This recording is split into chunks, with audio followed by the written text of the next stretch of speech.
हरे कृष्णा। सब भक्तों का स्वागत है श्रीमद् भागवतम के दिव्य पाठ में। जिस प्रकार से शौनक ऋषि इन्होंने सूत गोस्वामी जी को प्रश्न किया था कि आपने विदुर जी के हस्तिनापुर छोड़ने का और फिर वापस हस्तिनापुर एक बार लौटने का वृत्तांत बताया था, और उसके पश्चात विदुर जी और मैत्रेय मुनि इनके संवाद के बारे में भी उल्लेख किया था। तो कृपा करके इसके विषय में और बताइए। तो आज हम श्रवण करेंगे श्रीमद् भागवतम का तीसरा स्कंद से, जिसमें विदुर जी और मैत्रेय मुनि इनके संवाद की शुरुआत होती है।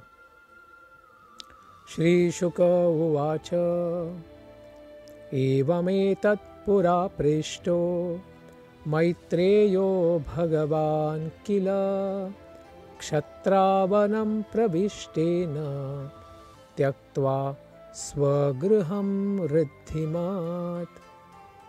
सुखदेव गोस्वामी जी ने परीक्षित महाराज से कहा, अपना समृद्ध घर त्याग करके, हस्तिनापुर का राज परिवार त्याग कर जंगल में प्रवेश करके महान भक्त राजा विदुर जी, इन्होंने अनुग्रहकारी मैत्रेय ऋषि से इस प्रकार से प्रश्न पूछा था।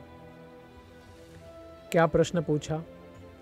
यद्वा अयं मंत्रकृद्वो भगवान् अखिलेश्वरः पौरवेन्द्र गृहं हित्वा प्रविवेशात्म सात्कृतम्। पांडवों के महान ऐसे राजशाली परिवार के विषय में और क्या कहा जा सकता है। सब जीवों के स्वामी भगवान स्वयं श्री कृष्ण आप सब लोगों के मंत्री बने। वे उस घर में इस तरह प्रवेश करते थे मानो वह उन्हीं का अपना स्वयं का घर हो, और वे दुर्योधन के घर की ओर कभी भी ध्यान नहीं देते थे। तो भगवान अपने भक्तों को ही सर्वाधिक प्रेम करते हैं। इसके ऊपर राजा परीक्षित कहते हैं, संत विदुर जी जो हमारे राज परिवार से ही थे तथा अनुग्रहकारी मैत्रेय मुनि, इनके बीच में जो दिव्य संवाद हुआ वो कहाँ हुआ, कब उनकी यह भेंट हुई, कदा वा सह संवाद, और विचार विमर्श उन दोनों के बीच में हुआ था। हे प्रभु, हे स्वामी, कृपा करके यह सब मुझे बताइए और कृतकृत्य करें। क्यों ऐसा पूछते हैं? क्योंकि संत विदुर जी भगवान श्री हरि के 100% शुद्ध भक्त थे।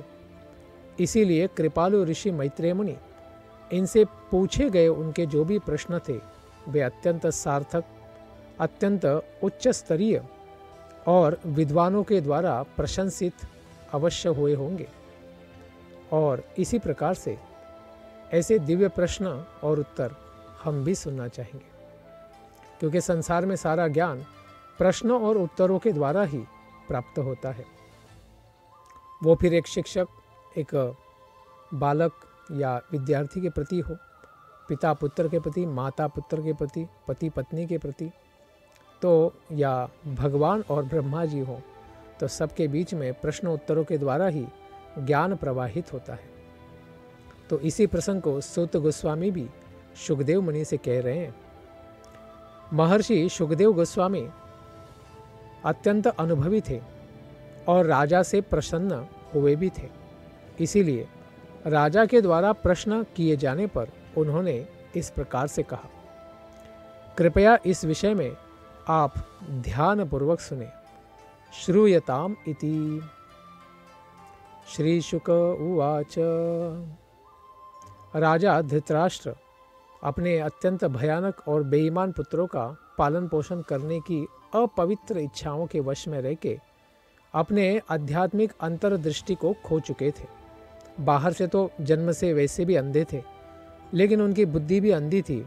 आत्म साक्षात्कार के प्रति, भगवान की सेवा के प्रति आकर्षित न होने के कारण अत्यंत दुर्बुद्धि स्वयं भी बन चुके थे। और फिर उसने अपने पितृविहीन भतीजों पांडवों को जला डालने के लिए लाक्षागृह में आग तक लगवा दी थी। इसी के साथ उस धृतराष्ट्र ने अपना अति पापी दुशासन पुत्र इसके द्वारा देवतुल्य राजा युधिष्ठिर की पत्नी द्रौपदी, जो भगवान की नित्य संगिनी सेविका थी, उसके बाल खींचने के निंदनीय कार्य के लिए मना भी नहीं किया, और वो भी भरी सभा में। यद्यपि उसके अश्रुओं से उसके वक्षस्थल का कुंकुम तक धूल चुका था, तो द्रौपदी बड़ी भय विह्वल दुखी हुई थी, लेकिन फिर भी दुशासन ने ऐसा पाप कर्म करने का प्रयास किया था।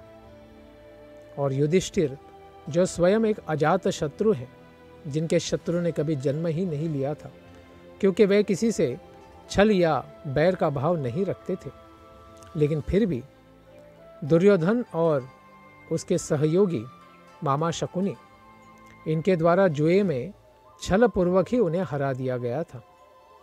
किंतु सत्यव्रत का पालन करने के लिए वे स्वयं ही अपने बंधुओं के साथ जंगल में चले गए, और फिर समय पूरा होने पर जब वे वापस भी आए और उन्होंने अपने साम्राज्य का उचित भाग वापस करने की याचना की, तो मोहग्रस्त और पाप में ग्रस्त धृतराष्ट्र ने इस सब के लिए इनकार कर दिया। फिर अर्जुन ने श्री कृष्ण को जगत गुरु के रूप में धृतराष्ट्र की सभा में भेजा था, अपना शांति दूत बनाकर, कि बिना झगड़ा, बिना युद्ध, बिना मारकाट शांति से यह राज परिवार की समस्या हल हो जाए। और यद्यपि उनके शब्द कुछ एक व्यक्तियों जैसे भीष्म, इनके द्वारा शुद्ध अमृत के रूप में सुने गए, लेकिन जो लोग पूर्व जन्म के पुण्य कर्मों से लेश मात्र भी वंचित थे, यानी उनके अंदर केवल पाप ही भरा था, उन्हें वैसा नहीं लगा। और राजा धृतराष्ट्र या फिर उसका अत्यंत कली का अवतार ही दुर्योधन, इसने भगवान श्री कृष्ण के शब्दों को बिल्कुल भी गंभीरता से नहीं लिया।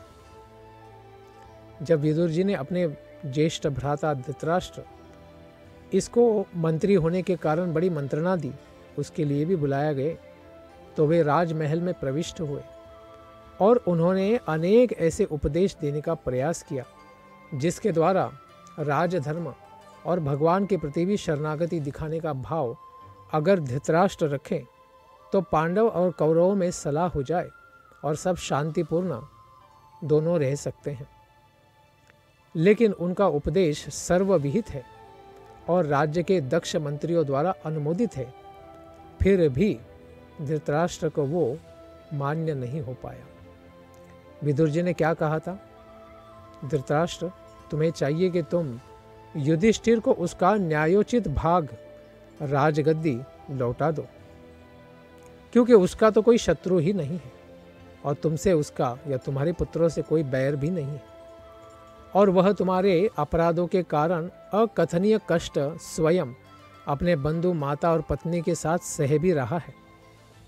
वह अपने छोटे भाइयों सहित ही प्रतीक्षारत है, और जिनमें से प्रतिशोध की भावना से पूर्ण भीम भी सर्प की भांति ही उच्छ्वास ले रहा है, क्योंकि उसने प्रतिज्ञा की है कि वो दुर्योधन की जंघा तोड़ेगा, दुशासन का हृदय फाड़ कर उसका खून पिएगा और सारे 100 कौरवों का नाश करेगा। यह भी तुम जान लो, इसीलिए तुम निश्चय ही उन सब से भयभीत हो चुके हो। और भगवान श्री कृष्ण ने पृथा के पुत्रों, कुंती के पुत्रों को अपना परिजन ही मान लिया है, और संसार के सारे राजा भी तो भगवान श्री कृष्ण के साथ ही दिखते हैं।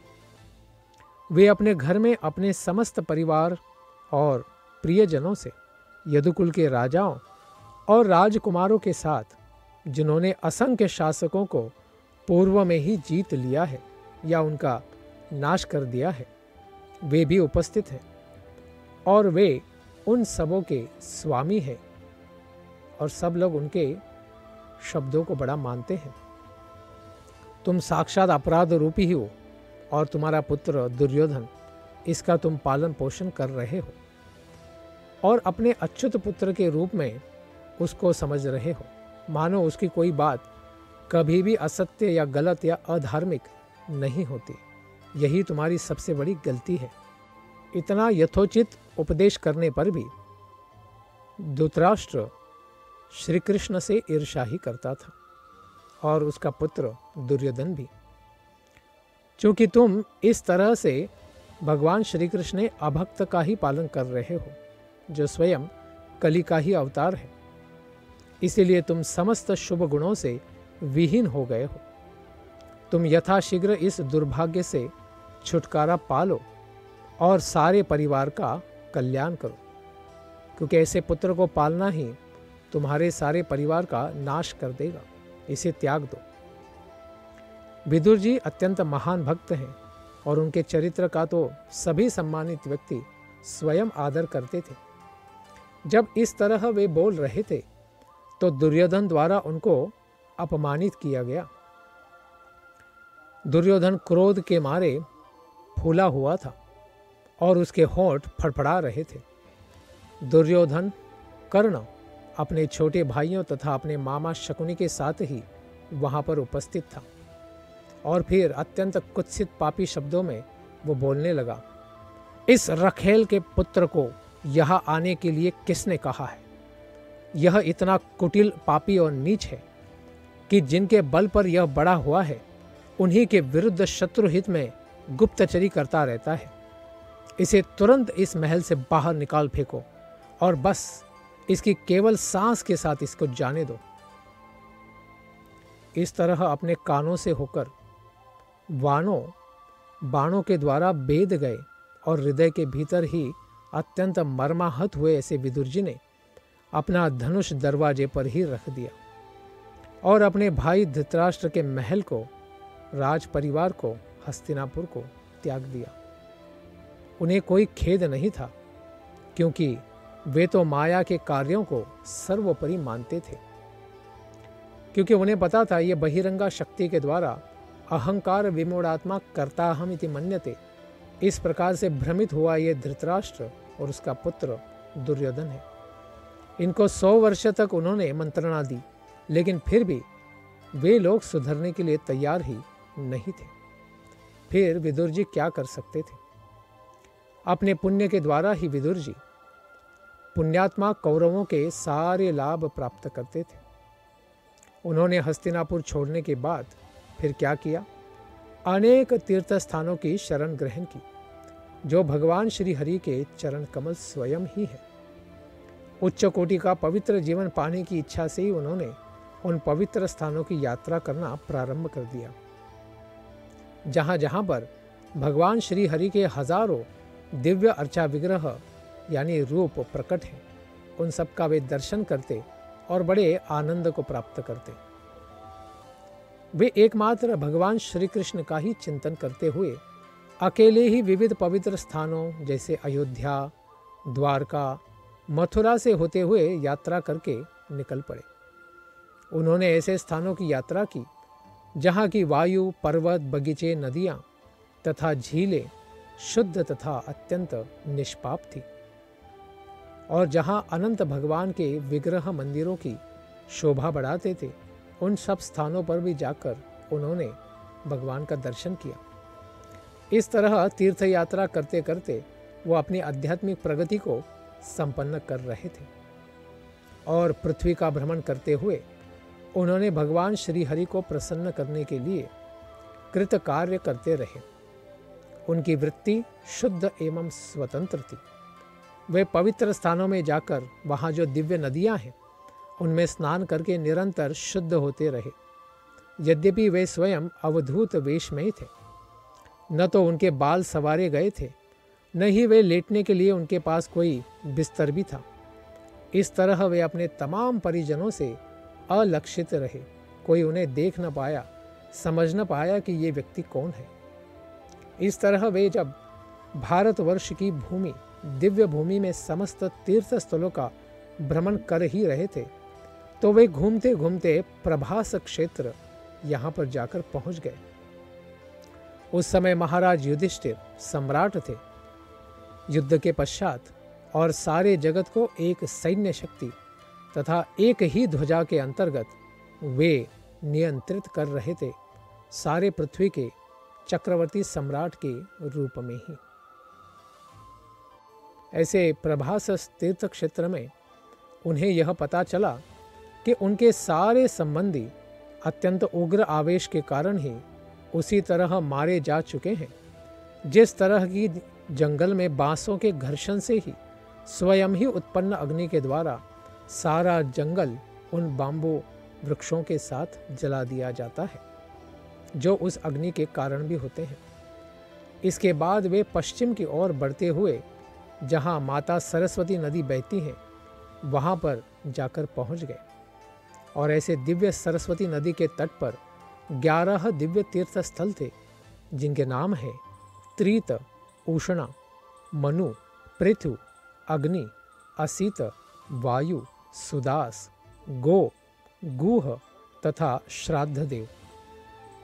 विदुर जी ने इन सबों में जाकर और ठीक ठीक प्रकार से आध्यात्मिक और पुण्यकर्म वहाँ निर्माण किए, उनका पालन किया।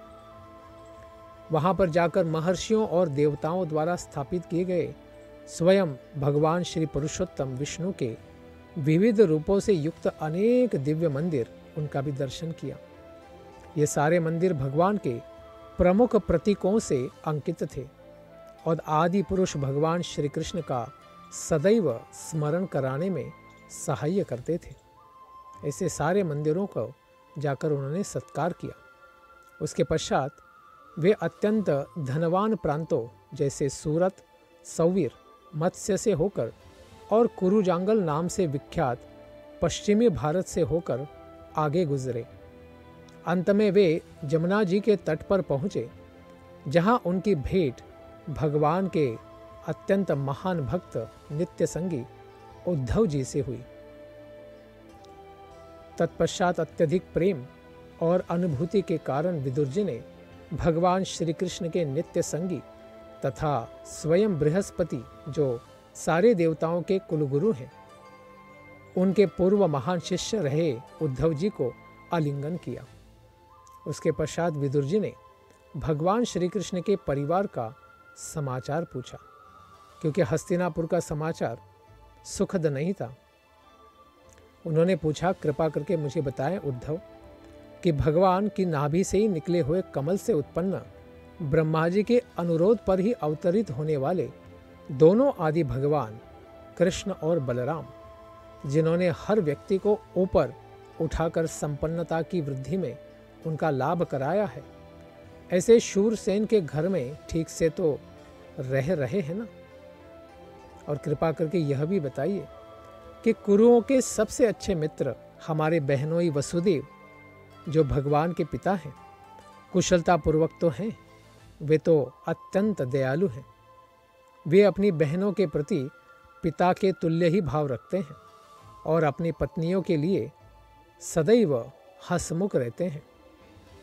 हे उद्धव, मुझे बताओ कि यदुओं का सेनानायक प्रद्युम्न, जो पूर्व जन्म में कामदेव था, कैसा है?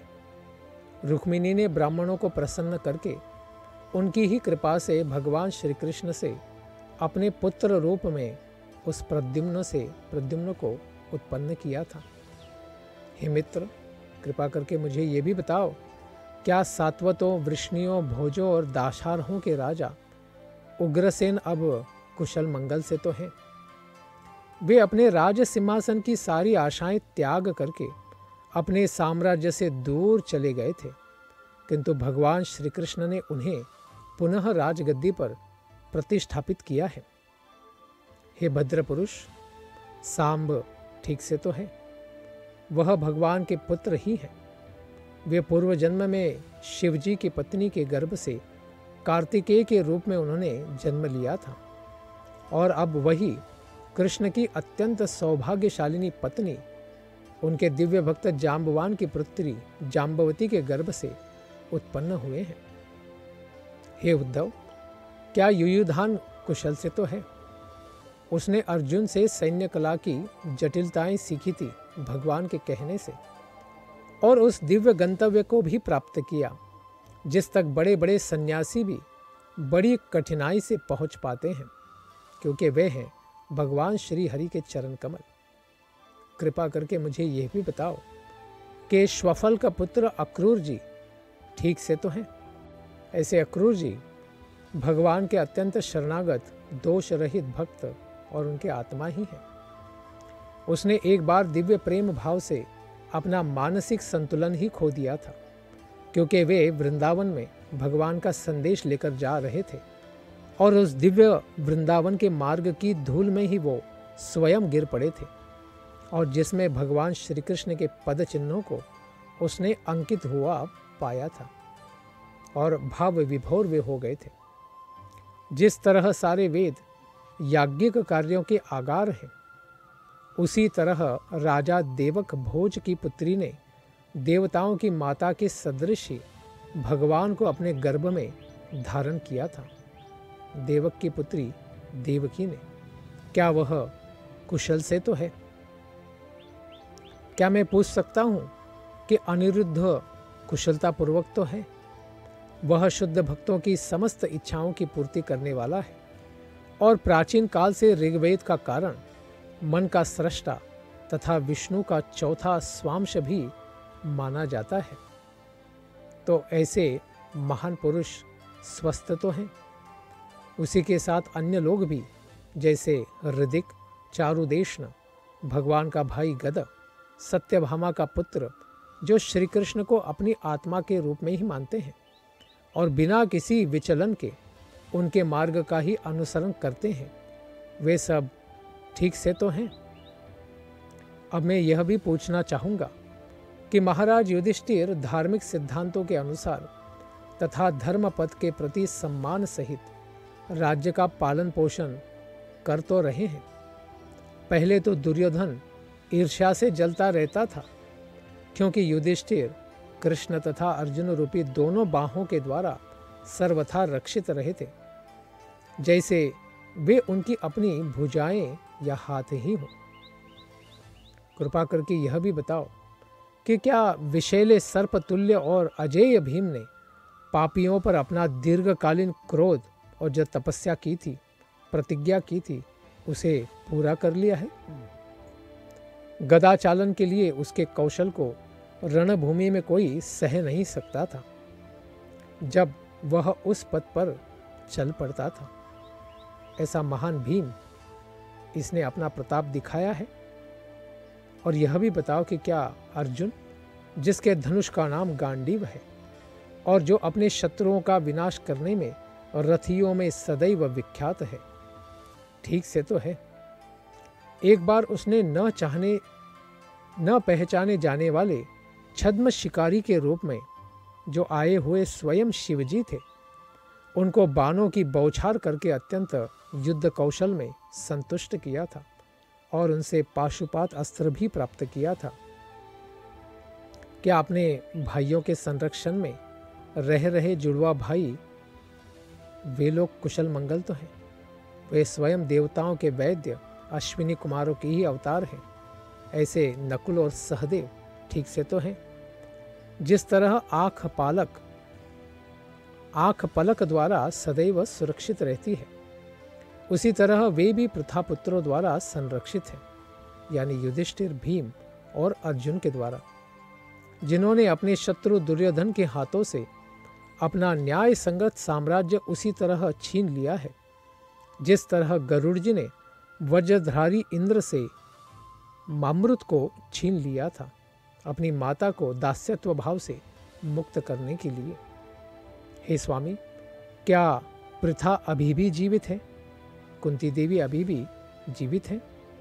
वह अपने पितृविहीन बालकों के निमित्त ही तो जीवित रही थी, अन्यथा राजा पांडु के बिना उसका जीवित रहना तो असंभव ही था, जो कि महानतम सेना नायक थे और जिन्होंने अकेले ही अपने दूसरे धनुष के बल पर चारों दिशाओं को जीत भी लिया था। हे भद्र पुरुष, मैं तो एकमात्र उस धृतराष्ट्र के लिए ही शोक कर रहा हूँ, जिसने अपने भाई की मृत्यु के बाद उसके प्रति विद्रोह किया। उसका निष्ठावान हितैषी होते हुए भी उसके द्वारा मैं अपने ही घर से निकाल दिया गया, क्योंकि उसने भी अपने पुत्रों के द्वारा अपनाए गए कुमार्ग का ही अनुसरण किया हुआ था, इसलिए मुझे भी वहां से निकलना पड़ा था। अन्यों के द्वारा अलक्षित रहकर विश्व भर में भ्रमण करने के बाद मुझे इस पर कोई आश्चर्य नहीं हो रहा है। श्री भगवान श्री कृष्ण के कार्यकलाप जो इस मर्त्यलोक के मनुष्य जैसे ही लगते हैं, अंत्यों को मोहित करने वाले हैं, अन्यों को मोहित करने वाले हैं, किंतु भगवान की कृपा से मैं उनकी महानता को तो जानता ही हूँ, इसीलिए मैं सभी प्रकार से सुखी हो गया हूँ। भगवान का भक्त और अनासक्ति की भावना के कारण विदुर जी स्वयं को प्रसन्न नहीं मानते हैं। भगवान श्री कृष्ण होते हुए भी तथा पीड़ितों के दुख को सदैव दूर करने की इच्छा रखते हुए भी वे कुरुओं का वध करने से अपने आप को बचाते रहे। यद्यपि देख रहे थे कि उन लोगों ने सभी प्रकार के पाप कर लिए हैं, और यह भी देख रहे थे कि अन्य राजा 3 प्रकार के मिथ्या गर्व के वश में होकर अपनी प्रबल सैन्य गतिविधियों को और पृथ्वी को निरंतर क्षुब्ध कर रहे थे। क्योंकि दोनों परिवार उनके सगे संबंधी होने के कारण भगवान उनके साथ उलझना नहीं चाहते थे और अपने भक्तों के द्वारा ही धर्म की प्रतिष्ठापना करवाना भी चाहते थे। भगवान का प्राकट्य ही तो दुष्टों का संहार करने के लिए होता है।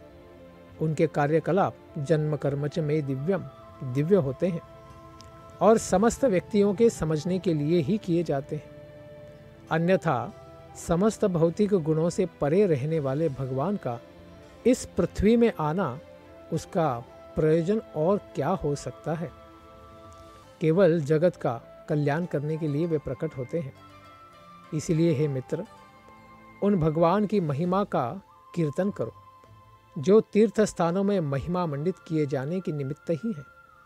वे अजन्मा हैं, कभी जन्म नहीं लेते, फिर भी ब्रह्मांड के सभी भागों के शरणागत शासकों पर अपनी अहेतु की कृपा द्वारा वे प्रकट होते रहते हैं। उन्हीं के हितार्थ वे अपने शुद्ध भक्त यदुओं के परिवार में स्वयं प्रकट हुए थे। तो ऐसे भगवान और उनके भक्तों के बारे में कृपा करके मुझे विस्तार से बताओ। इस प्रकार से विदुर जी ने उद्धव जी के सामने काफ़ी प्रश्न और परीक्षाएं रखी हैं। इनका उत्तर उद्धव जी क्या देते हैं, इसका हम श्रवण करेंगे आने वाली कथा में। धन्यवाद। हरे कृष्ण।